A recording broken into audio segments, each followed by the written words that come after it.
es socio líder de la práctica de Derecho Inmobiliario y Urbanismo en CMA. Él cuenta con una maestría en Derecho Inmobiliario, Construcción y Urbanismo de la Universidad Panthéon Assas de París. Tiene más de 11 años de experiencia en todos estos temas de inmobiliario, construcción, infraestructura, minería, etc. Es un gusto, Juan Esteban, tenerte hoy y muchas gracias por acompañarnos. Te cedo la palabra. Carlos, mil gracias. Voy a acomodar por aquí un poquito mejor. Bueno, como lo decían al inicio, para premiar los cumplidos, vamos a empezar con este espacio. Eh, yo no quisiera hacerlo pues de una manera muy catedrática, sino más como un conversatorio sobre un tema que está pues sin duda de moda y con bastante polémica actualmente en el país. Pero no solamente quisiera que habláramos de los contratos de arrendamiento durante estos 3 meses de declaratoria de emergencia sanitaria en el país, sino también qué va a pasar con los contratos de arrendamiento una vez termine ese periodo de emergencia económica y sanitaria que declaró pues, el presidente de la República ya hace unos 3 meses.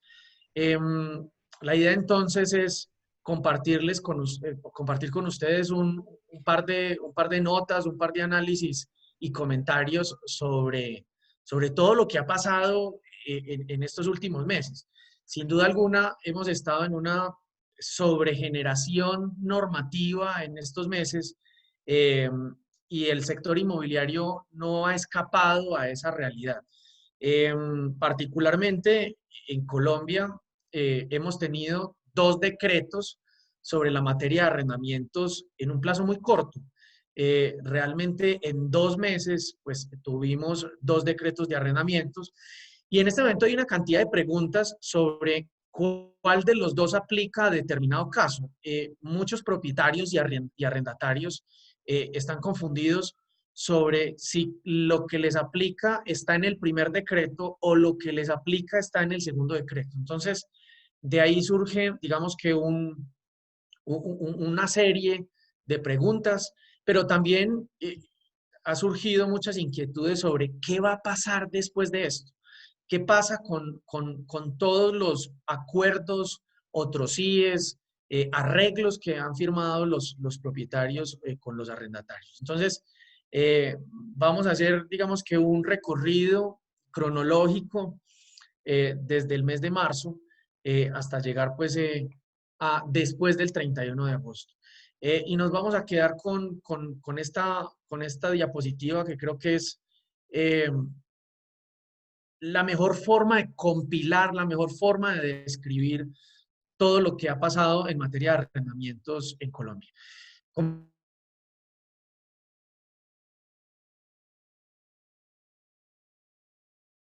Y un poco del después, también, no solamente quedarnos en el durante, pues lo primero que tenemos que decir es que a marzo de este año, pues traíamos un régimen de arrendamientos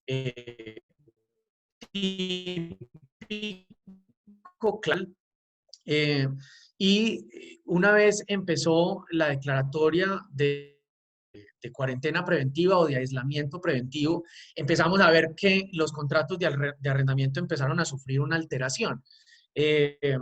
Muchos de ellos porque son, digamos que contratos que a su vez están relacionados con establecimientos de comercio que no podían seguir en operación. Y al no poder seguir en operación, pues estábamos en una dificultad enorme.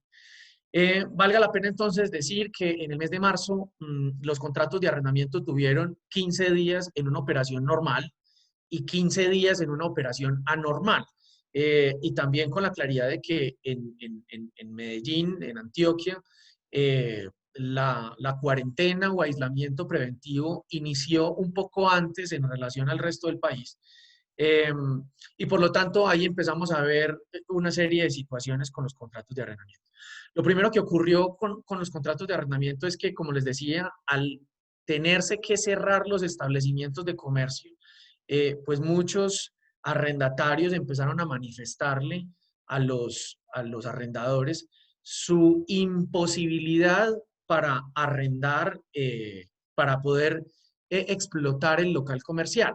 No solamente los locales comerciales, también con las oficinas empezó a ocurrir que tuvimos que dejarlas cerradas y empezamos a ver una serie de situaciones.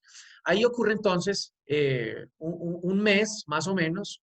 En ese mes, pues un mes de muchas preguntas, en muchos frentes nos preguntaron qué pasa con estos contratos de arrendamiento. Tuvimos que entrar rápidamente a hacer un análisis de la teoría de la imprevisión.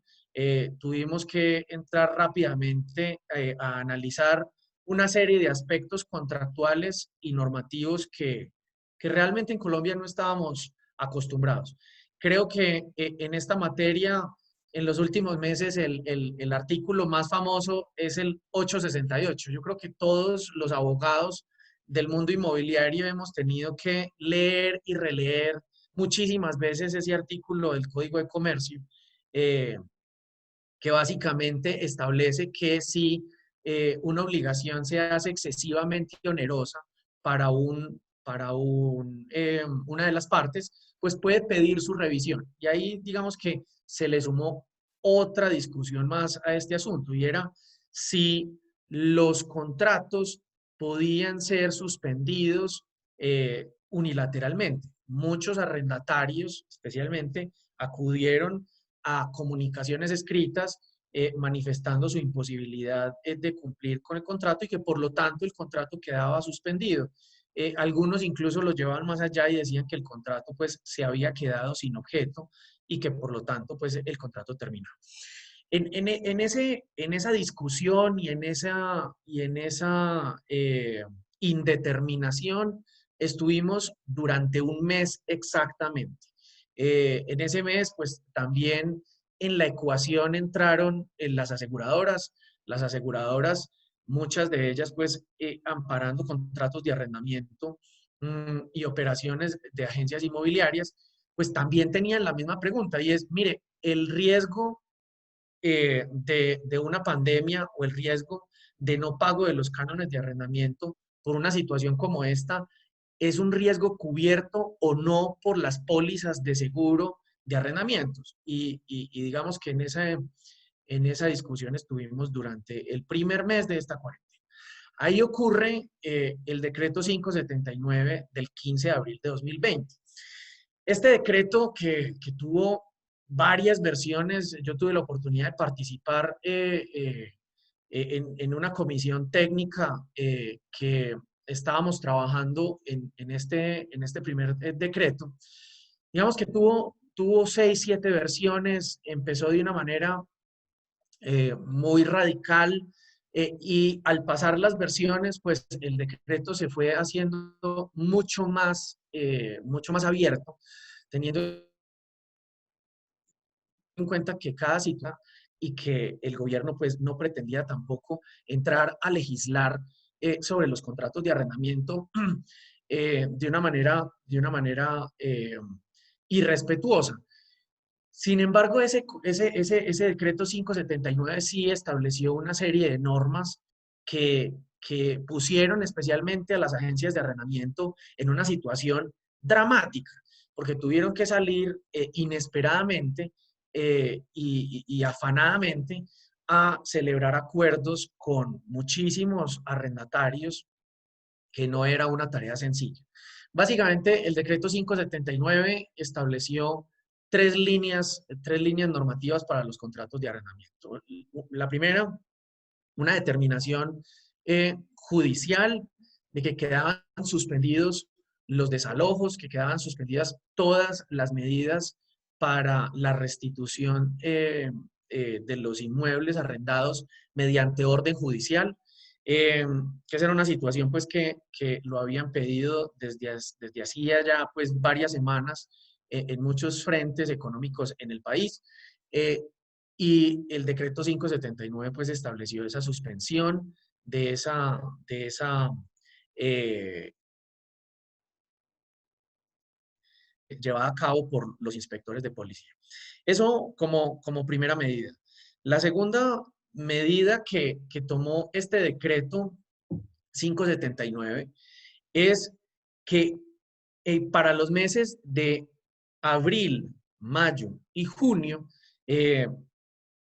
convocaba al arrendador y al arrendatario a ponerse de acuerdo y definir una fórmula de pago de estos cánones.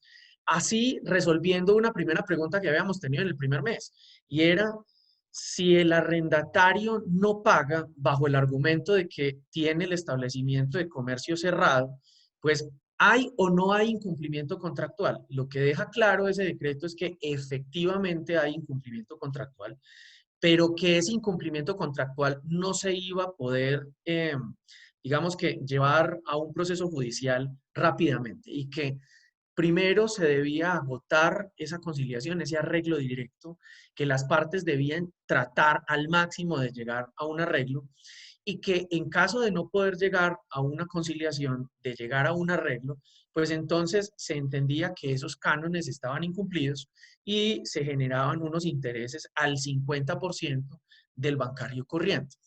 Ahí entonces también el gobierno nos estableció una tarifa de intereses distinta a la que los contratos de arrendamiento, pues en su mayoría habían pactado.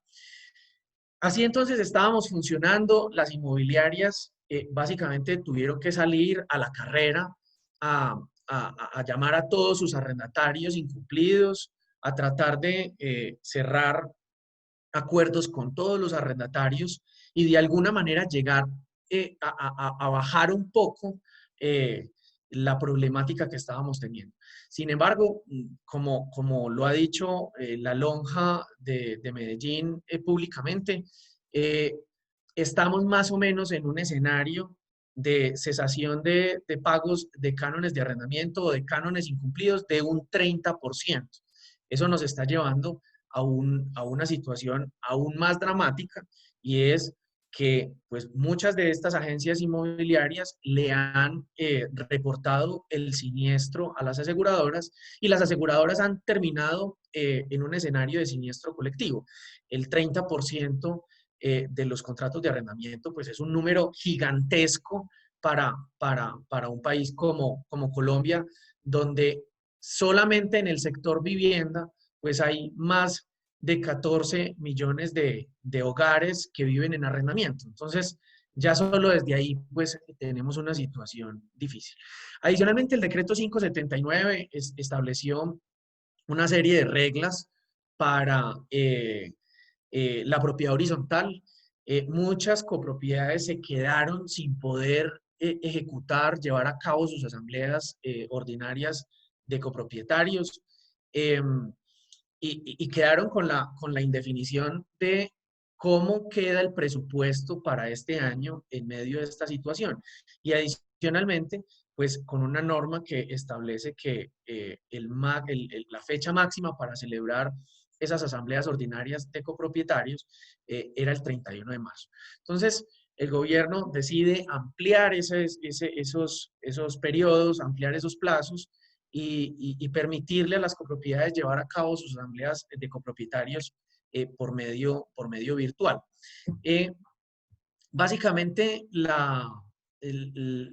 las disposiciones del decreto 579 pues nos pretendían llevar a un escenario de arreglo y de consenso entre el arrendatario y el arrendador.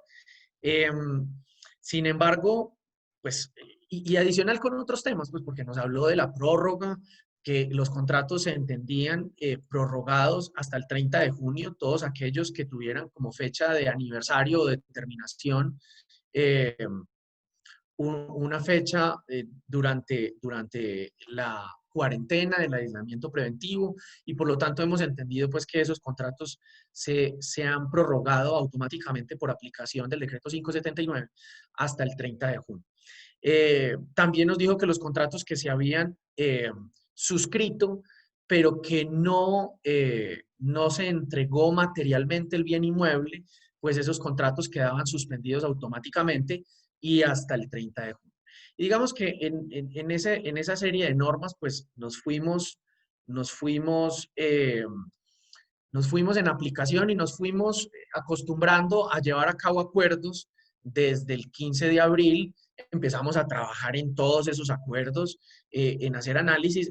Finalmente ese decreto 579 nos decía, mire, eh, estas disposiciones aplican no solamente a los contratos de arrendamiento de vivienda urbana, sino que también se van a aplicar se van a aplicar extensivamente a todos aquellos contratos de arrendamiento regidos por el Código Civil y regidos por el Código de Comercio eh, sobre inmuebles cuya destinación sea comercial. Ya habíamos entendido pues que en esa destinación comercial entraban locales, por ejemplo, destinados a restaurantes, destinados a bares, a gimnasios, a cines, y empezamos a trabajar en ese frente. Cuando pensamos que la situación ya estaba un poco controlada, que estábamos, digamos que, empezando a tener una claridad y muchos acuerdos, y en esto tenemos que abonárselo en gran parte a las inmobiliarias del país, que rápidamente al interior de sus compañías para contactar todos los arrendatarios que tuvieran retrasos en el pago del canon y poder llegar rápidamente a acuerdos. Cuando ya estábamos en ejecución de todos estos acuerdos, incluso en la mayoría de casos ya con acuerdo firmado, pues el gobierno decidió que no estaba suficientemente regulada la situación y procede el 4 de junio, es decir, hace unos 10 días, menos de 10 días, 8 días, a expedir un nuevo decreto, que es el decreto 797. Y este decreto 797, pues nos tomó por sorpresa. Sabíamos que el gobierno estaba pensando en ciertas destinaciones puntuales donde creía que estábamos teniendo problemas adicionales, pero no pensamos que el gobierno pues iba a hacer lo que finalmente hizo en el decreto 797. Ocurre entonces un segundo decreto, como les decía, el 4 de junio pasado, que creo que ahí lo están viendo ustedes en la presentación, eh, donde el gobierno le abrió la puerta de salida a muchos contratos de arrendamiento. Y aquí sí terminamos en una discusión aún más profunda. Primero, el gobierno entonces terminó diciéndonos que los inmuebles que tuvieran un contrato de arrendamiento y que estuvieran siendo destinados a actividades como bares, gimnasios, cines, eh, servicios de alojamiento, es decir, hotelería y algunos servicios de alojamiento que también están en esa categoría urbanística, pero no necesariamente son hoteles, es el caso de hostales y viviendas turísticas. También incluyó ahí los locales comerciales que tuvieran una destinación a servicios de comida y locales que sirvieran para eventos. Eh, y básicamente nos dijo, mire, si el contrato de arrendamiento tiene como objeto un inmueble cuya destinación contractual sea una de estas actividades, pues ese arrendatario tendrá la posibilidad de terminar unilateralmente eh, el contrato de arrendamiento si al 1 de junio de este año no puede llevar a cabo su actividad. Y entonces ahí tenemos una primera discusión. La primera discusión es que, por ejemplo, en muchos inmuebles ya teníamos acuerdos firmados con el arrendatario. El arrendador y el arrendatario ya se habían sentado, ya se habían reunido y habían llegado a un acuerdo. Ahora, ¿qué pasa con ese acuerdo, que es voluntad de las partes, que vino a modificar el contrato de arrendamiento y en el cual el arrendador y el arrendatario ya se habían obligado a cumplir con unas prestaciones periódicas, sea con plazos, sea con intereses, sea con condonación de parte del canon, pero ya habían llegado a un acuerdo?